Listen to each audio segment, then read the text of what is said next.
বিয়ে করবে কপালকুণ্ডলাকে, দেবে তাকে স্ত্রীর মর্যাদা। আজ থেকে কপালকুণ্ডলাই হবে আমার ধর্মপত্নী। তাকে আমি জীবন দিয়েও রক্ষা করব। তার জন্য যদি আমাকে সংসার ত্যাগ করতে হয় আমি তাও করব। কপাল তুই এখানে? তাহলে বল, তুই বাবাকে কিচ্ছু বলবি না? কি বলবি না?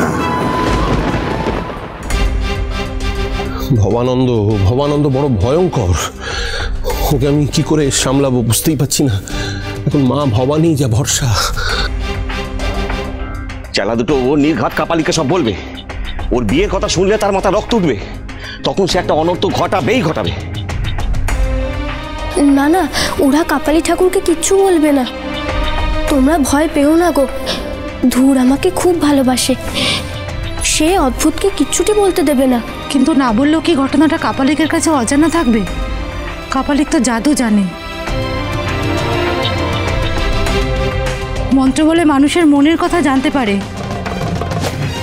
যদি তেমন কিছু হয় তখন কি হবে? না না, আমি বুঝতে পারছি না যে আপনারা কেন এত ভয় পাচ্ছেন এই কাপালিককে। তখন জঙ্গলে তার ডেরায় আমি একা ছিলাম, পথ হারিয়ে মানসিকভাবে বিধ্বস্ত ছিলাম। কিন্তু এখন তো আপনারা সকলে আছেন। দেখি কি করতে পারে এই কাপালিক।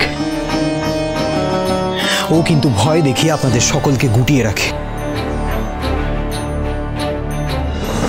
বরং আমরা যদি সকলে মিলে পাল্টা প্রতিরোধ করি তাহলে ও নিজেই ভয় পাবে। আপনি বলছেন বটে, কিন্তু এই কাপালিকের ক্ষমতা আপনি জানেন না। আমরা সকলে মিলে যদি একজোট হই তাহলে আমাদের ক্ষমতা ওর চেয়ে বেশিই হবে। কাপালিক কিন্তু আমাদের সাথে পারবে না।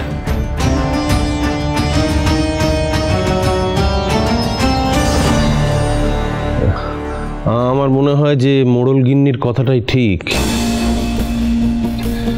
ধূত অবধূত যতই কপালকুণ্ডলাকে ভালোবাসুক না কেন, কাপালিকের সামনে ওরা কথাটা চেপে রাখতে পারবে না। তাই আমাদের ভবানন্দের আশাটাকে যেমন করে হোক আটকাতে হবে। মোড়ল, তুমি একটু এদিকে শোনো।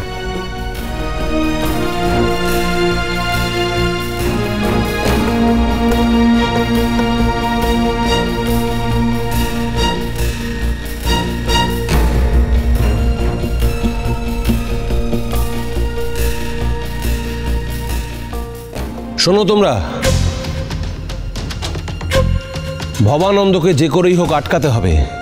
জঙ্গল থেকে বেরোলে ওর পথে বাধা সৃষ্টি করতে হবে। কিন্তু কিভাবে আটকাবে ওকে? আমার বাড়ি পৌঁছানোর রাস্তাতে কাঁটা গাছ ফেলে আগুন জ্বালিয়ে ওকে আটকে রাখতে হবে।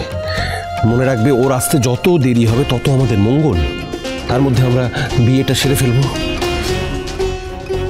আর একবার যদি ওদের দুজনকে আমরা রওনা করিয়ে দিতে পারি তাহলেই ওরা কাপালিকের ধরা ছোঁয়ার বাইরে চলে যাবে। আপনাদের এত কিছু করতে হবে না, আমি তো আছি। আমার প্রাণ থাকতে আমি কপালকুণ্ডলার কোনো ক্ষতি হতে দেব না।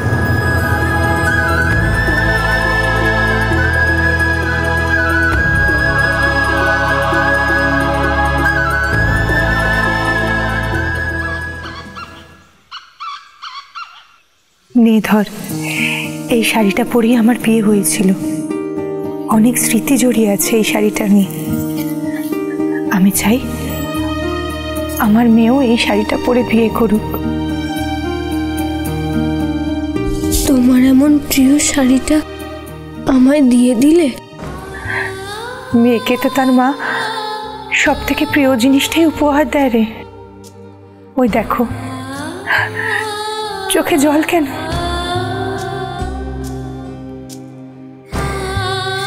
কাঁদছিস কেন রে পাগলি?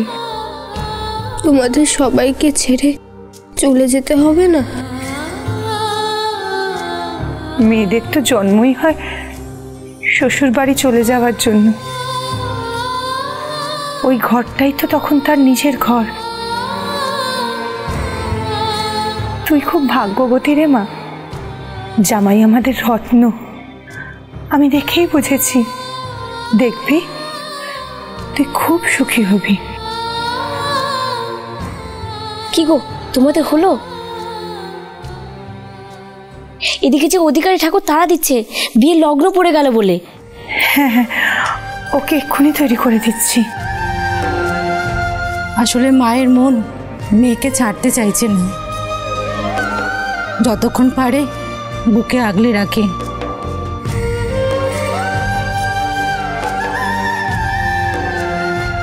মেয়েকে শ্বশুর ঘরে পাঠানোর সময় আমিও এমনই কষ্ট পাচ্ছিলুম গো। কষ্ট তো হচ্ছে, জানি না আর কোনোদিন দেখা হবে কিনা।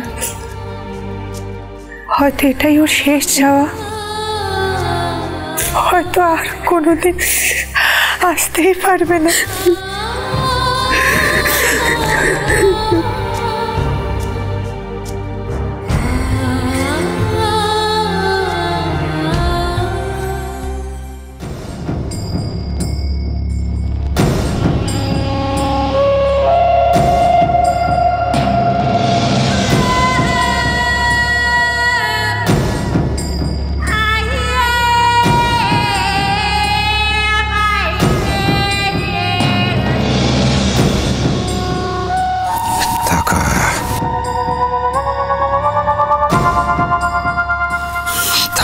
আমার চোখের দিকে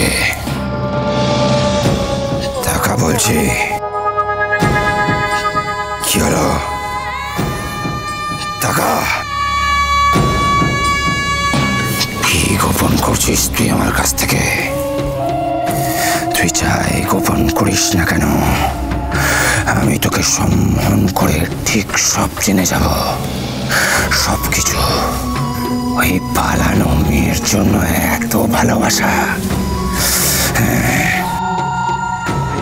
ভালোই ভালোই থাকা, নইলে তোকে এমন শাস্তি দেব যে তুই কল্পনা করতে পারছিস না।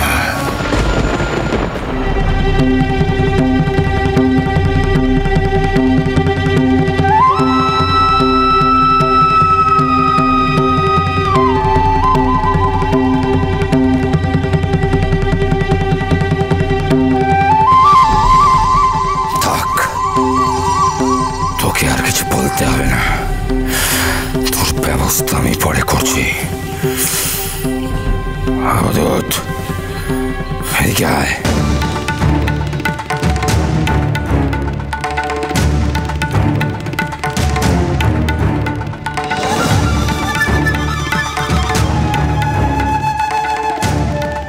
বস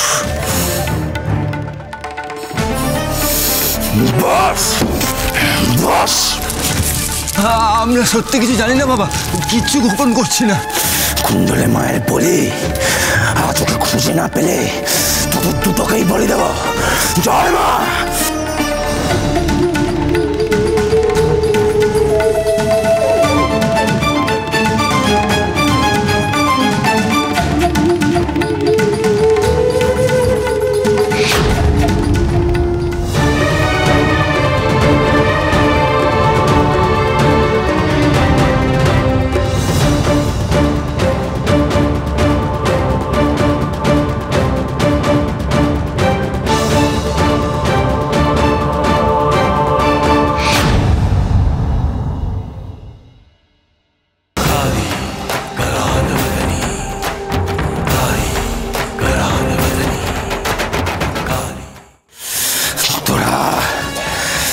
গুরুর আদেশ লঙ্ঘন করেছিস, মহাপাপ করেছিস, মহাপাপ। আজ তোদের দুটোকেই বলে দেবো আমি, বলে দেবো।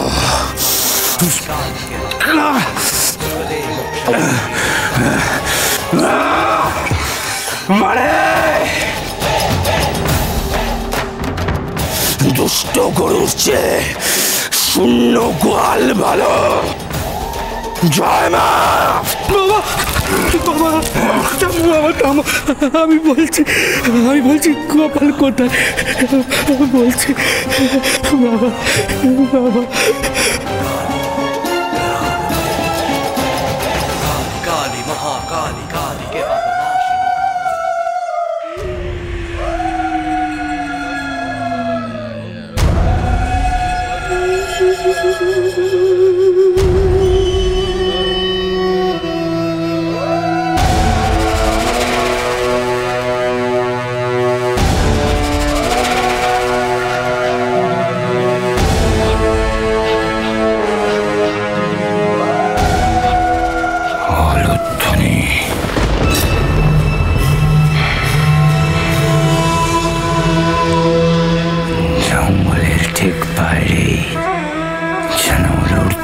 শুনতে পাচ্ছি।